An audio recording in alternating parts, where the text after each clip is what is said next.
오늘 본문에서는 우리의 신앙생활을 경주, 마라톤과 같은 것에 비교하고 있습니다.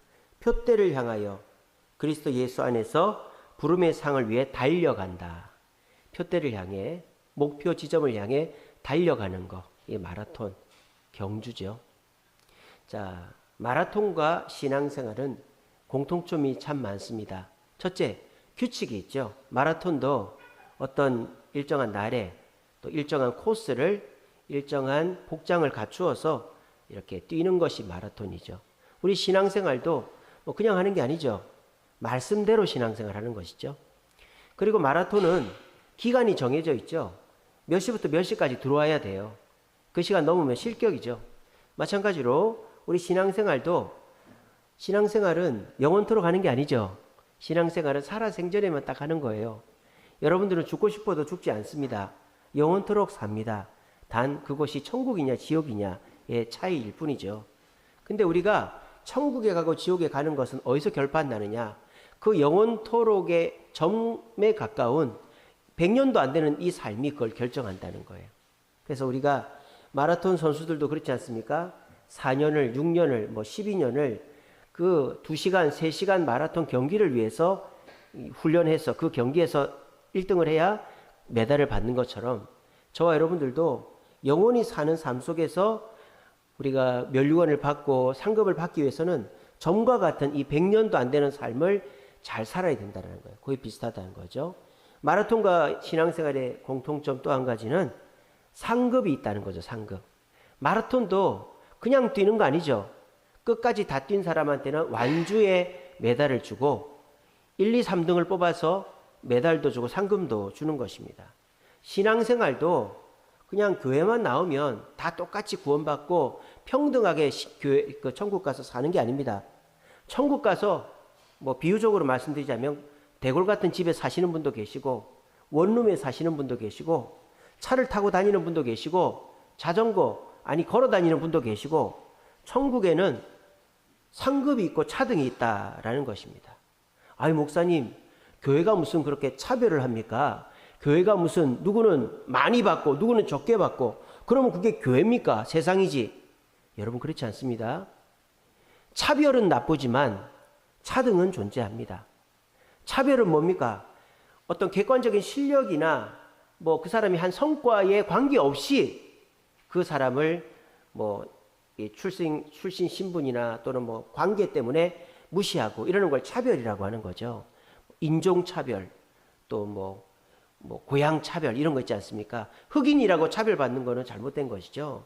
또 내가 경상도 사람이라고, 또 전라도 사람이라고 차별받고, 북한 사람이라고 차별받고 이러면 안 되죠. 차별은 나쁜 거예요. 하지만 차등은 좋은 겁니다. 아니 목사님, 사람을 그렇게 부류를 나누는 게 뭐가 좋아요?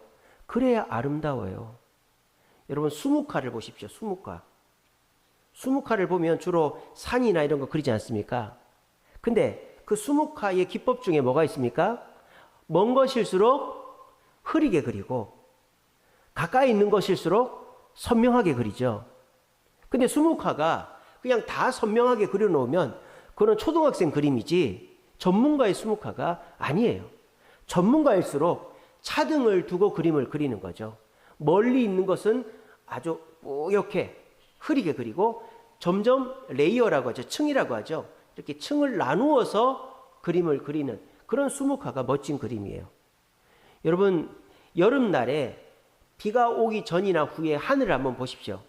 비가 오기 전이나 후에 하늘에 보면 구름이 꽉 차 있어요. 물론 요즘 같은 가을, 구름 한 점 없는 가을 하늘도 맑고 이쁘지만은, 그런데 저는 오히려 더 구름이 층층이 있는 하늘이 더 이쁜 것 같아요. 지금 이제 저 모습 뒤로 파란색 배경이 이렇게 있잖아요. 요즘 가을 하늘이 이런 가을 하늘이죠. 그죠? 근데 이런 하늘은 한번 딱 볼 때는 이쁜데 계속 보면 눈만 아프고 좀 질리는 감이 있습니다. 근데 여러분들이 여름이나 또 이렇게 비가 오고 난 전후에 하늘을 보면 구름이 가까운 구름, 먼 데 있는 구름, 토끼구름, 호박구름, 사슴구름, 여러 구름들이 또 바람이 부니까, 비가 올 때 바람 부니까 막 빠르게 움직이는 걸 보면 그것만큼 이쁜 게 없죠. 자, 그 구름은 하나만 있는 게 아니죠. 가까이 있는 구름, 멀리 있는 구름, 모양이 다른 구름, 층층이 다르게 차등되어 있는 거예요. 그런 걸 볼 때 참 이쁘다 이런 마음이 드는 것이죠. 이처럼 차등이라는 것은 자연적인 현상이고 차등은 아름다운 것입니다. 1등, 2등, 3등 있는 것이 아름다운 것이에요. 1등이 최고고 3등이 그냥 무시해도 된다 이런 건 아니지만 어쨌든 1등, 2등, 3등 차등이 있는 것이 좋은 것이다라는 거예요. 교회도 차등이 있는 곳입니다. 교회도 1등 성도가 있고 2등 성도가 있고 3등 성도가 있는 거예요. 근데 1등 성도가 1명뿐이고 2등 성도가 뭐 2명뿐이고 이런 건 아니죠. 교회는 1등이 1명뿐은 아니지만 어쨌든 차등이 나눠지는 곳이 교회라는 것입니다. 우리가 세상 살다 보니까 요즘 세상은 하도 평등을 얘기하다 보니까 교회도 그냥 목사도 없고 장로도 없고 그냥 다 똑같은 성도이면 좋겠다 싶지만 그런 교회는 책임지는 사람이 없죠. 그런 교회는 이끌고 나가는 사람이 없죠. 그러니까 쉽게 흩어져 버리는 것입니다. 그래서 교회는 차등이 있는데 교회의 차등은 뭐로 만들어지는가 하는 것이 오늘 말씀의 핵심입니다. 오늘 사도 바울이 우리에게 말하는 건 뭡니까? 우리는 신앙생활을 상을 받으려고 하는 것이다. 상을 받으려고. 무슨 상이라고 얘기합니까? 부르신 부름의 상이라고 그랬어요. 부르신 부름의 상. 그게 금메달, 은메달, 동메달과 같은 상이다 이 말이에요. 부르신 부름의 상을 받으려고 우리는 달려간다 이 말입니다. 그러면 이 부르신 부름의 상이 도대체 뭔가 하는 것이죠. 자, 앞에 보면요. 그 12절에 보시면 이런 말씀이 있습니다.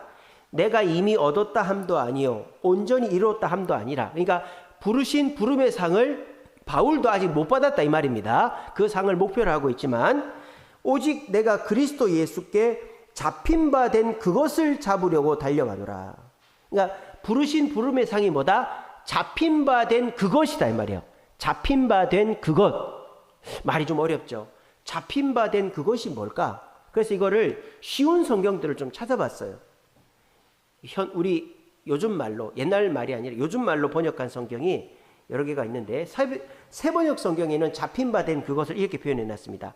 나를 사로잡으신 그 목적을 쫓아간다.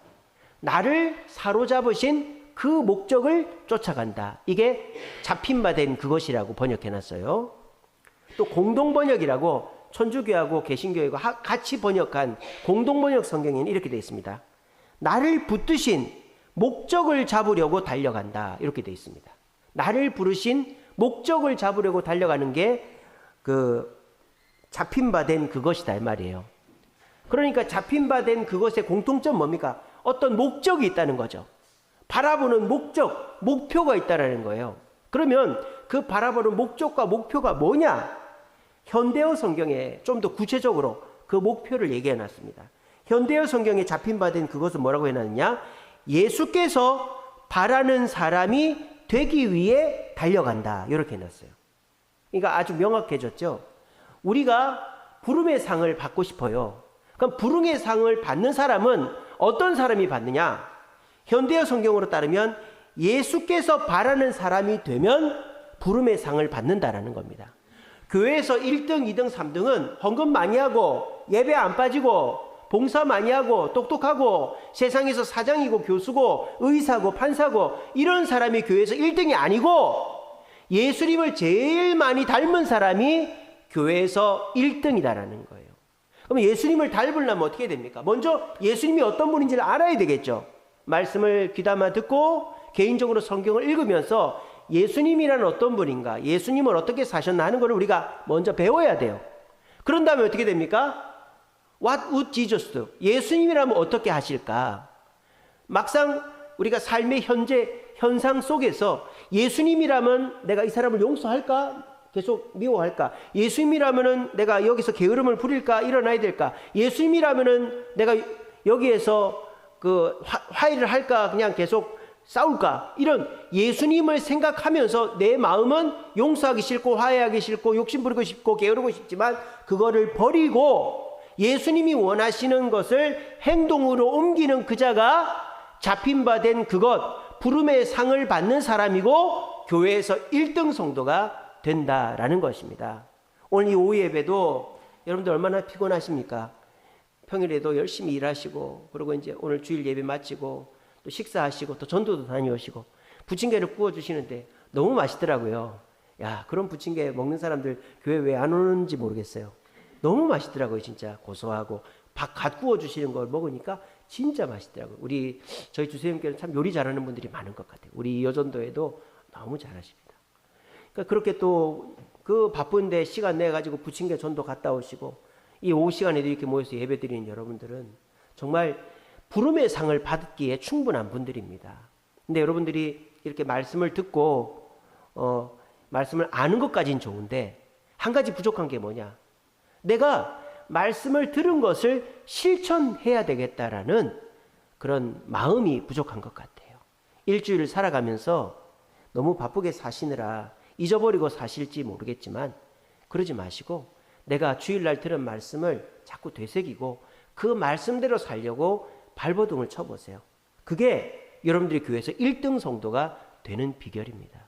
그렇게 해서 교회 내에 예수님을 닮은 1등 성도가 1명, 2명 있어야만 그 교회는 처지지 않고 앞으로 달려갈 수가 있는 거예요. 여러분, 구약의 여러 위인들을 한번 보십시오. 노아의 시대, 모든 사람이 하나님을 믿지 않고 자기 좋은 대로 살고 다 그냥 하나님 없는 삶을 살고 있었습니다. 근데 그때 예수님을 닮은 부름의 상을 위해서 앞장서가는 딱 한 명이 있었죠. 노아입니다. 노아가 없었으면 이미 이 세상은 끝나버렸겠죠. 저와 여러분들은 태어나지도 않았을 거예요. 노아가 없었으면. 근데 노아라는 한 사람이 예수님을 닮아서 다른 사람들이 어찌하든지 주님의 길을 가고 부름의 상을 위해 헌신했더니 그래도 그 노아가 부름의 상도 받지만은 우리가 남을 수 있게끔 해준 겁니다. 여러분, 모세를 생각해 보십시오. 이스라엘 백성들이 그냥 이집트에서 종살이하는 게 좋다고 다 생각을 하고 있는 거예요. 근데 그 사람들 속에서 예수님을 본받아서 주님의 뜻을 붙잡고 부름의 상을 위해서 앞장서서 이스라엘 백성들을 끌고 나온 사람이 모세죠. 모세가 없었으면 이스라엘 백성들은 이집트에 흡수되고 없는 겁니다. 자, 예레미야를 생각해 보십시오. 눈물의 선지자 예레미야. 예레미야가 이스라엘 백성들한테 이스라엘 백성들은 다 그냥 우리 바벨론하고 싸우고 이집트랑 친하게 지내자 이런 생각을 하고 있었어요. 근데 예레미야는 우리가 바벨론 포로로 끌려가서 70년 후면 돌아온다고 그랬어요. 아무도 그렇게 얘기하는데 예레미야 혼자 그렇게 얘기했어요. 그 말을 믿었던 사람들이 지금 이스라엘 땅에 남아있는 거죠. 나머지는 다 피가 섞여서 없어졌어요. 여러분, 세례요한을 생각해 보세요. 모두가 메시아를 기대도 안 하고 있을 때 메시아가 오신다고 외쳤고 그 세례요한의 메시아의 삶을 준비했기 때문에 예수님이 오셔서 또 예수님의 제자도 되고 그렇게 해서 복음이 전파된 것입니다. 만약 노아가 없었다면 오늘날 인류가 있을지 없을지 모르는 것이고 모세가 없었다면 이스라엘 백성들이 출애굽되지 않고 이집트에 흡수됐을 것이고 예레미야가 없었다면 오늘의 이스라엘 나라는 없었을 것이고 세례요한이 없었다면 예수님의 오시는 길은 힘들었을 것입니다.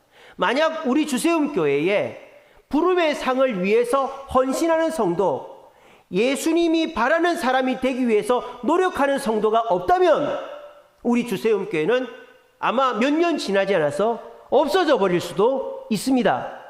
하지만 지금 예수님을 닮아가고자 애를 쓰는 성도가 이 교회에 있고 그렇게 해서 부름의 상을 받기를 열정적으로 바라는 성도들이 있기 때문에 그래도 우리 교회는 지금 앞을 향해 가고 있고 교회가 유지가 되고 있다는 것입니다. 우리가 평등 좋죠. 평등 좋습니다. 요즘에 학교 졸업식에 가면요, 상을 안 줘요. 상을 어디서 주느냐? 교무실에서 줍니다. 교무실은 학생들이 없죠. 선생님들만 있어요. 거기에 무슨 교육감상, 국회의원상, 구청장상, 뭐 학교장상 이런 거를 교무실에서 줘요. 왜 교무실에 준지 아세요? 위화감을 느낀다고. 다른 학생들이 쟤만 상 받고 나는 상 안 받네. 이러니까 어떻게 되는 거예요? 애들이 공부를 하고 싶겠어요? 안 하고 싶겠어요? 안 하고 싶어요. 애들이 모범된 삶을 살고 싶겠어요? 안 살아요. 이 나라 교육이 하향평준화돼 버린 거예요. 우리나라가 지금 엄청 잘 사는 나라가 됐죠? 왜 이렇게 잘 사는 나라가 됐습니까? 두 가지입니다. 하나는요, 우리나라 사람들은요, 교육열이 엄청 높아요. 나는 못 먹고 못 배워도 내 자식 가르쳐야 되겠다. 그래서 우리나라는요, 50년대, 60년대 부모들이 열심히 가르쳐서 이 글을 모르는 사람이 없었고, 이 기술이 발달되어 있었기 때문에 다른 뭐 공장이라든지 또는 뭐 이런 산업이 발달하기에 우수한 인재가 많은 나라였다 이 말입니다. 그리고 우리나라 사람들은 굉장히 부지런하죠. 남들이 놀 때 일하는 사람, 남들은 1년 걸리고 6개월 만에 끝내는 나라가 우리나라죠. 그것이 맞물려 가지고 우리나라가 발달하는 거예요. 지금 이렇게 선진국이 된 거예요. 근데 지금 우리나라의 동력이 꺼지고 있어요. 학생들이 수준이 떨어지고 있는 거예요. 학생들이 공부를 하지 않으려고 해요. 여러분 저희 때만 해도요, 학교 결석하는 거는 정말 있을 수 없는 일이잖아요. 요즘에 개근상 받는 애가 없습니다. 개근상 받는 애가 없어요. 그리고 저희 한결이도요, 맨날 싸우는 게 감기만 걸리면 학교 안 간대. 아, 엄마 내가 감기 걸려서 학교 못 가겠다. 그러면 우리는 뭐라 그러죠? 꼰대 같다 그래 우리한테. 왜? 학교에서 감기 걸리면 학교를 안 와요 애들이. 공부를 안 해요 애들이. 왜? 하기 싫으면 하지 말라고 하니까. 학교에서는 공부를 가르치는 거를 네가 하고 싶으면 하고 하기 싫으면 안 해도 된다고 지금 학교가 그렇게 됐어요. 제가 초중고 학부형이지 않습니까? 아, 목사님 무슨 학교가 그래요? 아유, 우리 애들이 그렇게 하고 있는데. 목사님 애들만 그런 거 아닙니까? 뭐 그럴 수도 있겠지만 애들이 공부를 안 한다니까요. 학교 가도 공부를 안 해요. 선생님이 하라고 하지를 않아요. 왜? 학생들의 인권이 있기 때문에. 하향평준화되고 있단 말이야. 평등을 강조하니까. 여러분, 우리나라 사람들은 잘 먹고 잘 살아야 된다는 마음이 있어요. 잘 살아보세요. 잘 살아보세요. 우리도 한번 잘 살아보세요. 근데요, 요즘은 사람들이 잘 살아보세요를 노래하지 않아요. 그냥 편하게 살자, 편하게 살자. 우리도 한번 편하게 살자. 그래가지고 자꾸 뭐합니까? 근무 시간을 줄이죠. 하루 8시간 줄였습니다. 5일 근무제도 이제 줄이려고 그러죠. 4일 근무제로 줄이자 그래요. 독일은 지금 4일 근무제 하고 있어요. 독일, 프랑스는. 제가 전에도 말씀드린 적이 있습니다만 유럽보다 우리나라 그 사람들이 소득이 더 많아요. 왜 소득이 많다? 우리나라보다 유럽이 그 최저임금이 더 높습니다. 한 15,000원, 20,000원 그래요. 유럽 나라들은. 우리나라는 최저임금이 10,000원, 이제 10,000원이 아직 안 되잖아요. 근데 우리나라 사람들이 월급을 더 많이 받는다 이 말이에요. 왜? 프랑스, 독일 사람들 일을 안 해요. 하루 8시간도 안 하고 5일 하던 거를 4일로 줄이려고 그러는 거예요. 근데 그거를 그리스 같은 나라가 한번 망했다가 지금 다시 회복되고 있는데 다시 5일, 6일 일을 하려고 하니까 못 하는 거예요.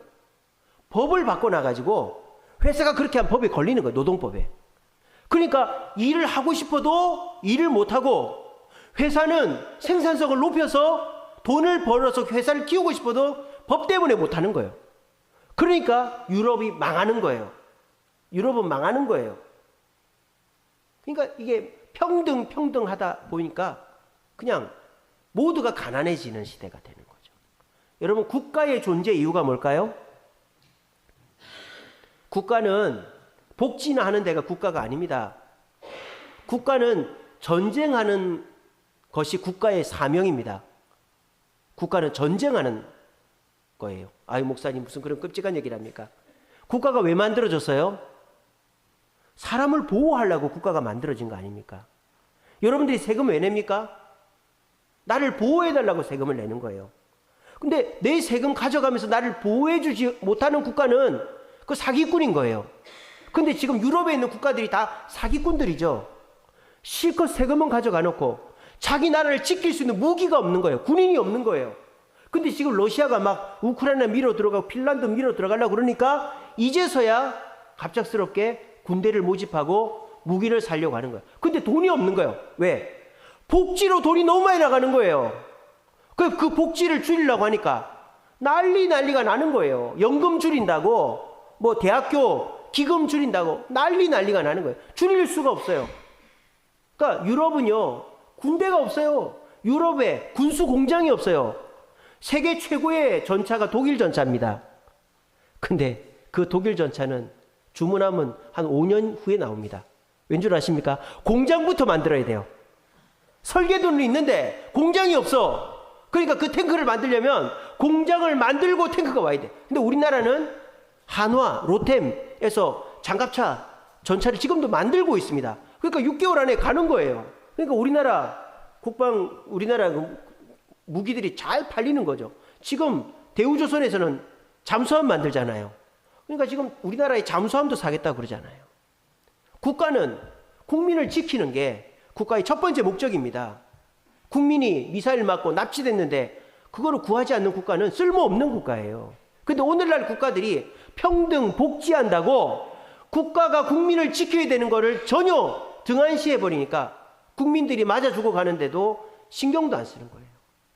그나마 우리나라는 이 조그마한 나라이지만 북한하고 대치를 하고 있다 보니까 어쨌든 국방력을 유지를 하고 있죠. 세계 10위 안에 드는 국방력이잖아요. 10위 더 안쪽이죠. 그러니까 우리나라가 웬만한 나라랑 붙어서 지지 않아요. 그러니까 우리나라는 여러분들을 지킬 수가 있는 겁니다. 여러분, 평등 좋죠. 평등 좋죠. 근데 평등만 얘기하다 보면 계속 내려가게 돼 있단 말입니다. 마라톤 대회 합니다. 요즘에 마라톤 동호인들 많이 있죠. 근데 마라톤 동호인들이 마라톤 하면서 대부분의 사람들이 뭘 목표로 합니까? 완주를 목표로 합니다. 뭐 5시간인가 4시간인가 안에 들어와야 되는 거. 그게 완주예요. 완주하면 완주 메달을 줘요. 상장을 주든지. 그런데요, 만약에요, 마라톤 대회에 1, 2, 3등이 없다고 생각을 해보세요. 그러면 완주자가 늘어날까요? 줄어들까요? 줄어듭니다. 1, 2, 3등을 주지 않으면 완주가 줄어들어요. 여러분, 마라톤 경기 가만히 보세요.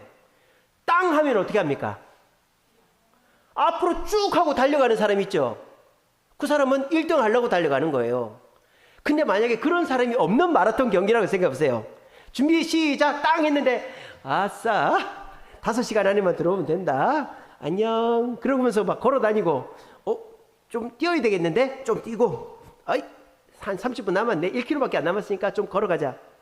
그게 무슨 마라톤이에요. 그러면 아무도 안 하는 거예요. 그런 마라톤은.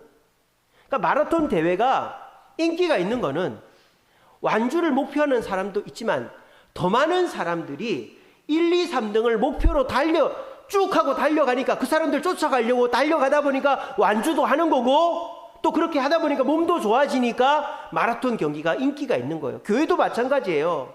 그냥 모두 우리 예배만 빠지지 말자. 예배도 매주 나오는 건 너무 힘들지 않아?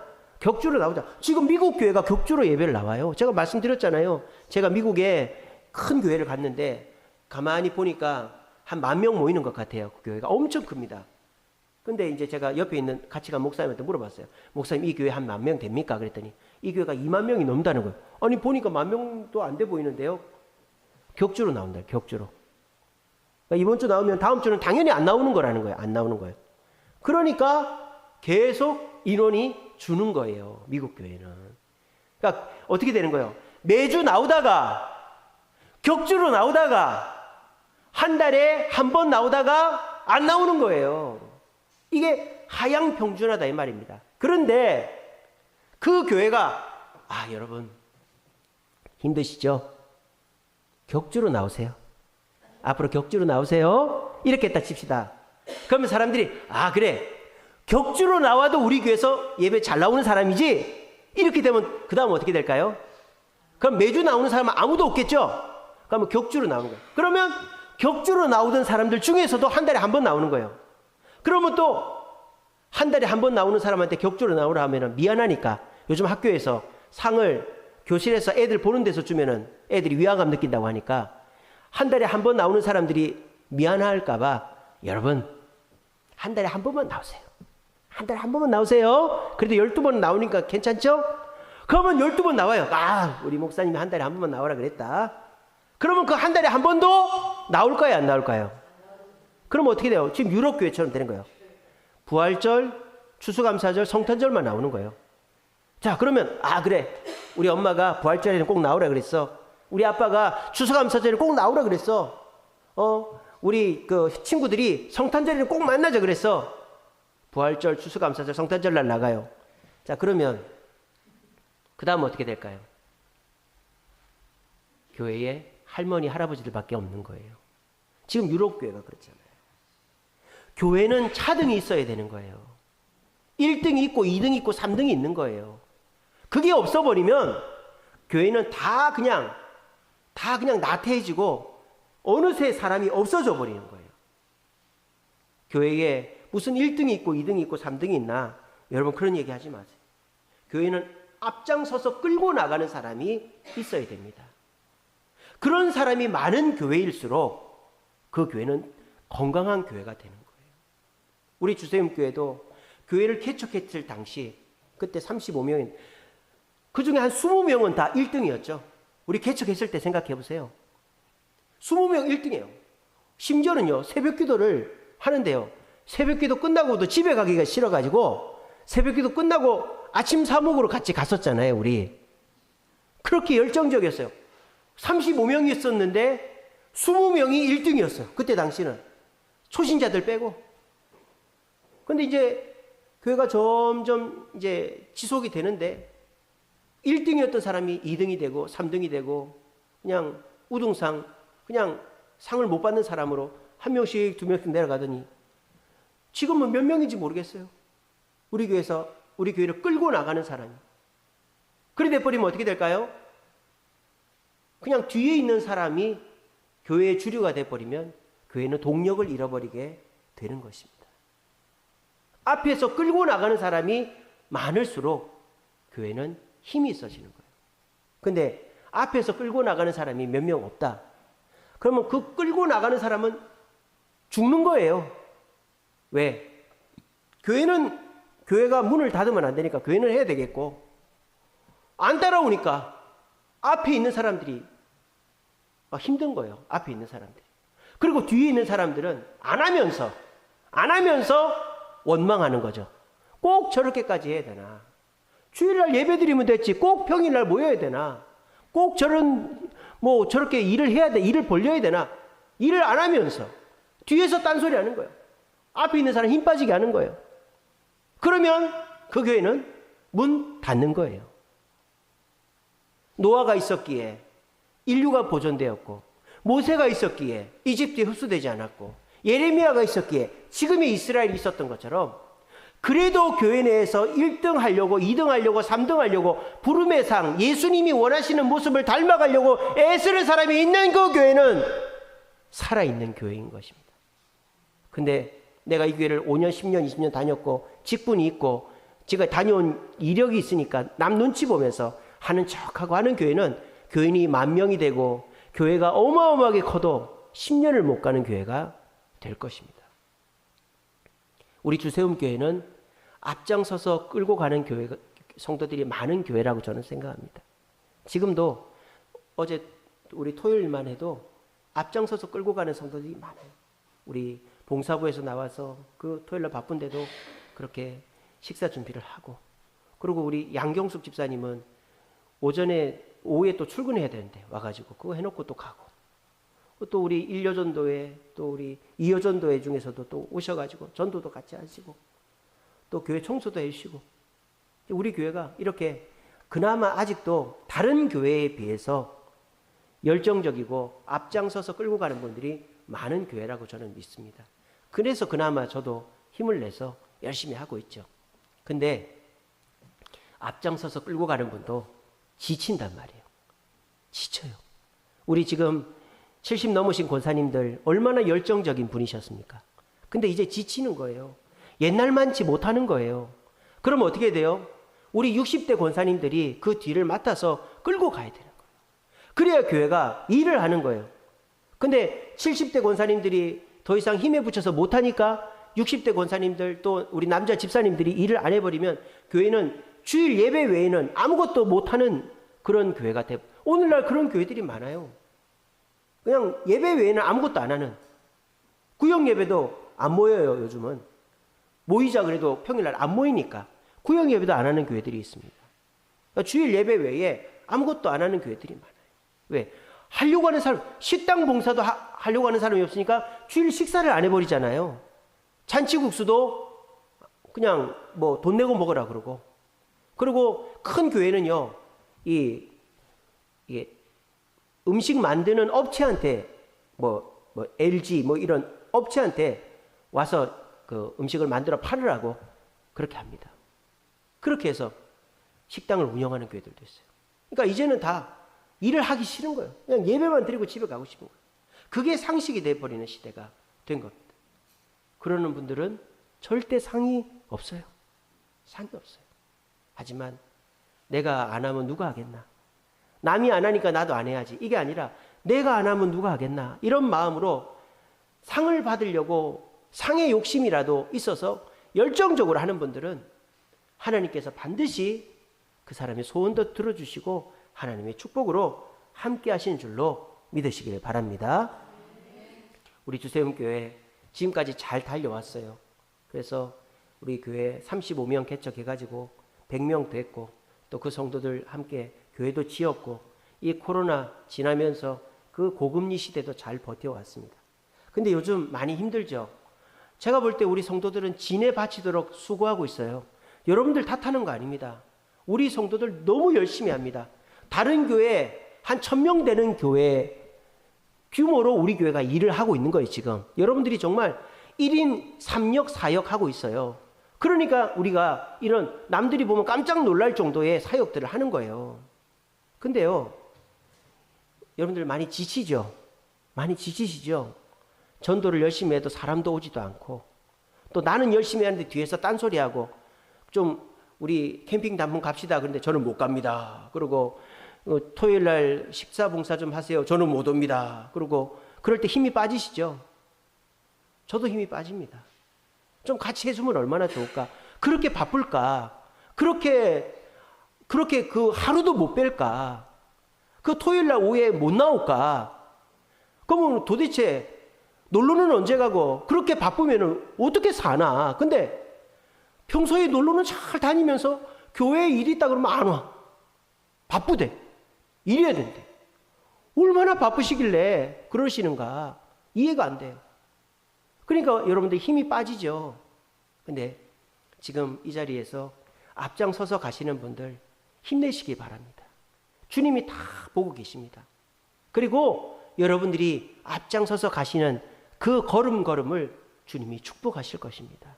여러분들의 개인적인 기도에 응답하실 것입니다. 그리고 참 우리가 이렇게 열심히 하는데 누가 등록이라도 해주면 얼마나 좋을까요? 그죠? 새 성도가 한 명 딱 등록을 해가지고 같이 봉사해주면 얼마나 좋을까요? 저도 업고 다니겠어. 근데 정착할 만하면 떠나고 또 이 사람이 괜찮다 싶으면은 말썽이 많고 막 그러니까 참 쉽지가 않아요. 사람 한 명 등록시키고 정착시키는 게 쉽지가 않아요. 우리가 이렇게나 열심히 하는데 근데 여러분 하나님께서 우리를 다 보고 계신 줄로 믿으시길 바랍니다. 하나님께서 우리 노현승 권사님 오늘 기도하신 것처럼 이 자리를 가득히 채워주시려고 준비하고 있어요. 근데 채워주면 뭐예요? 다들 뒷짐지고 그냥 너는 해라 나는 쳐다볼란다 이러고 있는 사람들만 있는 교회에 새 성도가 가서 뭘 배우겠어요? 그러면 교회 왔다가 또 떠나버리는 거죠.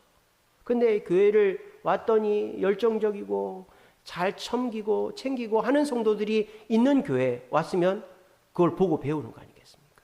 하나님께서 어쩜 우리 교회에 아직 사람을 안 보내주는 거는 우리가 아직 부름의 상을 위해 잡힌 바 된 그것을 위해 달려가지 않고 남 눈치나 보고 뒷짐지고 있기 때문에 하나님이 그거 본받을까봐 무서워가지고 사람을 안 보내주지 않나 하는 생각이 듭니다.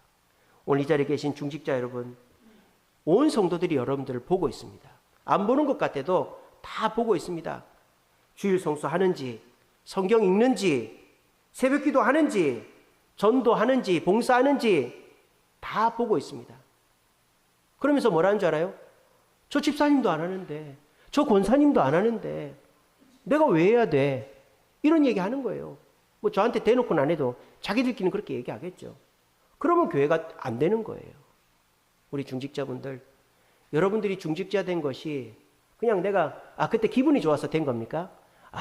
내가 중직자 돼서 좀 내가 권사 소리도 좀 들어보고 내가 안수 집사 소리도 좀 들어보고 그래야지, 그러려고 집사 되고 권사 됐어요? 그거는 아니잖아요. 우리가 그때 당시에는 내가 하나님 앞에 충성하려고 그렇게 했잖아요. 근데 지금 뭐 환경도 직장도 사업도 너무 어렵고 몸도 아프고 이러니까 여러분들이 더 이상 그 열정이 안 나는 거 저도 다 이해합니다. 그렇다고 해서 여러분들한테 그렇게 하세요, 편하게 하세요, 격주로 예배 나오시고 새벽기도 나오지 마시고 그걸 편하게 하세요. 목사가 그러면 되겠습니까? 그러면 안 되잖아요. 새벽기도 나오세요, 주일 성수하세요, 봉사하세요, 전도하세요. 목사는 그렇게 해야 되는 거예요. 제가 그렇게 얘기한다고 저 목사는 내 사정도 모르고 맨날 나를 후벼파네, 그렇게 오해는 하지 마시고, 저도 여러분들 사랑하고 다 이해하고 압니다. 하지만 어떡하겠어요? 목사가 그렇게 얘기를 해야지. 그리고 여러분들한테 그 잘 되라고 하는 얘기지 여러분들 상처 주려고 하는 얘기가 아닙니다. 우리 권사님들 참 수고하십니다. 열심히 하시는 거, 형편에 맞춰서 열심히 하시는 거 저도 잘 알고, 우리 집사님들도 정말 오후 예배도 나오시고 행사 있으면 참여도 하시고 열심히 하시는 거 다 압니다. 우리 조금만 더, 한 걸음만 더 떼봅시다. 한 걸음만 더. 그래, 내가 예전에는 뭐 이것만 했는데 한 가지만 더 해보자. 그걸 우리 성도들이 보고 있다. 그렇게 해서 우리가 교회 내에서 1등이 되려고 노력을 해야지, 그냥 누가 하겠나 하고 뒤로 물러서 있지 말자. 그런 거를 우리 중직자분들이 보여준다면은 우리 교회는 더 힘있게 주님의 일을 할 수 있게 된다라고 생각합니다. 우리가 개척할 때 그 열정으로, 또 교회 지을 때 그 열정으로, 내가 1등이 돼야 되겠어, 내가 이 교회에서 예수님을 제일 닮은 사람이 돼야 되겠어, 그렇게 각오를 하시고 우리 모두 한번 달려봅시다. 여러분들이 그렇게 안 해도 저는 그렇게 할 겁니다. 저는 제 몸이 부서지는 한이 있더라도, 제가 못 먹고 못 입더라도 저는 이 교회에서 1등을 하려고, 예수님을 제일 닮으려고 애를 쓰겠습니다. 그래서 우리 장로님도 그렇게 하실 것이고, 우리 권사님들도, 우리 안수 집사님들도 다 그렇게 하실 줄로 믿습니다. 그렇게 해서 뒷짐지고 뒤로 물러서 있고 너나 나나 우리 비슷하게 하자, 평등하는 우리 교회 아니라 내가 1등이 되어야 되겠다라는 마음으로 우리 모두 열정적으로 헌신하여서 온 성도들이 우리를 보고 따라와서 우리 교회는 주님 보실 때 1등이 많은 교회에 대해서, 저 교회에 보내놓으면 뒷짐지고 있는 사람도 열정이 샘솟겠구나, 그래서 주님이 우리 교회로 열정이 식은 사람, 뒷짐지고 있는 사람들을 보내주셔서 다시 신앙을 회복시켜주는 용광로와 같은 교회 되어서 주님을 기쁘시게 하는 1등 성도들 되는 저와 여러분들 되시기를 간절히 바랍니다.